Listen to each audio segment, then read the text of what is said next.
As many of you all know, I have just recently purchased that Marble Queen Pothos as part of a recent plant haul that I had did, and it's a very lush plant.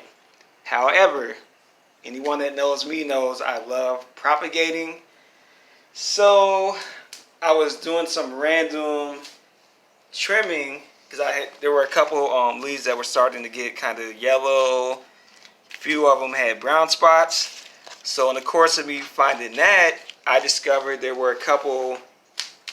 When they grow stalks, as they shoot up, some of the ones that are closer to the soil actually put roots down into the soil, which is also, it's technically another plant. So what you do is, I'm keeping the same root because as you see, it's fresh out the dirt. I just cut here. Pretty much every other leaf where there was a root I cut. So I cut the initial one that was here. I cut this one, and then I did the same thing with another stalk. You cut the lead, the closest one to the ground. I skip one. Then I cut this one, skip one, cut that one.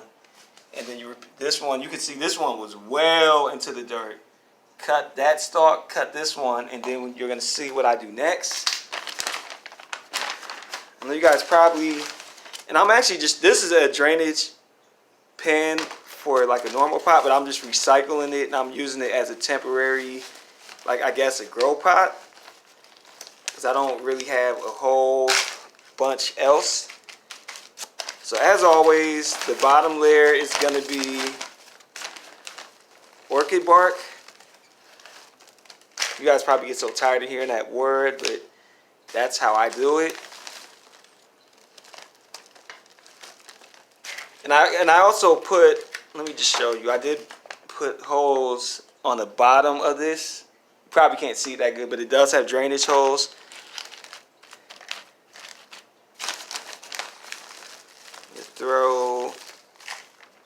You guys know I get messy, so don't be thinking, oh, his floor is so dirty. No, it's not.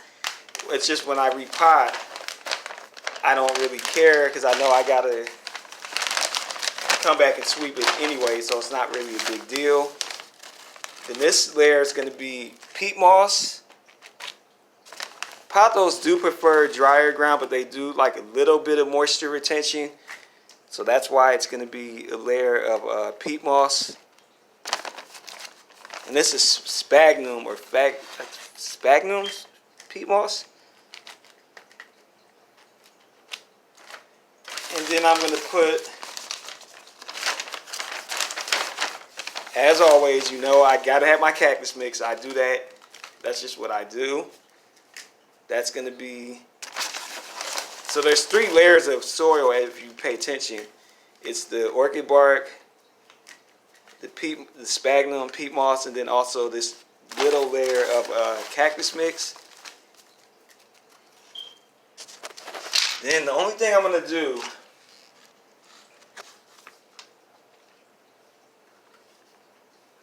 I'm going to kind of try to get some of this into the soil a little bit, but it's going to naturally get there anyways as it grows. This is a little bit harder to do one-handed because it just due to the size of the stalk that it already is. It's kind of weird doing this with one hand, but it's what I do. It's not a big deal. I will make it work. It is kind of crazy. I am doing it with one hand, so it is kind of different, but nothing I can't handle. Okay.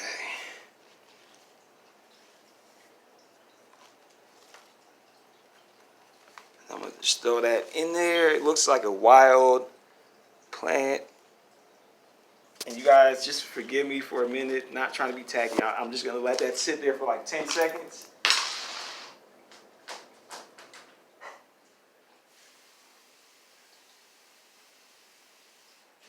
Hold on, I'm coming, people. Just be patient, be patient, be patient.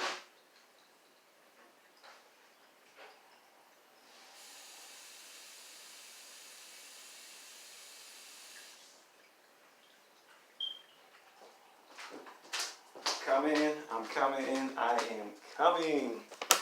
That didn't all the way. I ain't gonna say that, but okay. Let's see here. This is almost what some people would call kind of like air layering, but it's a little bit more glorified than that due to the fact that it does have a root system to it. Then I'm going to get this. Just try to get some of these roots a little bit more down. I want this one to be more upright. Okay, here.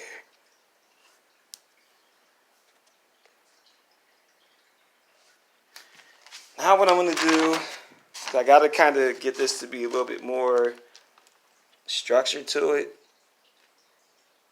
If you notice, I'm not really burying it too deep because you have to leave room for those leading roots to somewhere for them to go.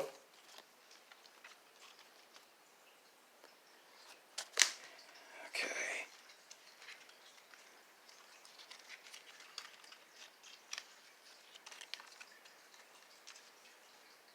Me and these one-handed videos. I'm going to do just a little bit more cactus mix just because that's my thing.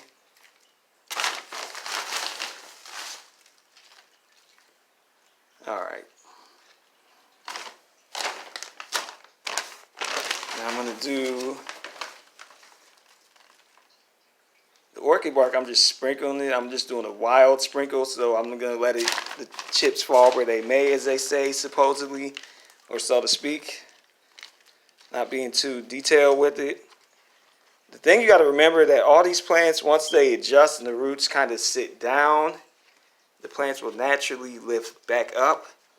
You don't have to really do too much for it to do that. Okay. And it is a little messy, but it'll level off. And trust me, I'm the king of raising pothos in these little silver, because I had a sheet solid container and I use that as a potter, and that's one of my most successful plants that I got. So if you notice, like going around, it's just the plants are mainly on the outer edge of it, so the roots will pretty much somewhat come to the inside. Now I'm just pressing it a little bit, not too much. You just do it enough so it's sitting straight up as I can possibly get it. Okay. And as always, the finishing touch, I just do a little bit of water. And that's just kind of to stimulate the roots and also to cement and seal the soil.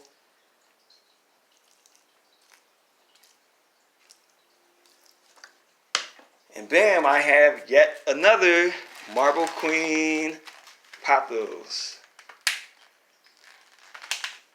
In case you can't tell, I love dividing and splitting plants. So there we go. That's the mother plant. This is the baby plant. All right, I thank you all for staying with me. All right, thanks a lot.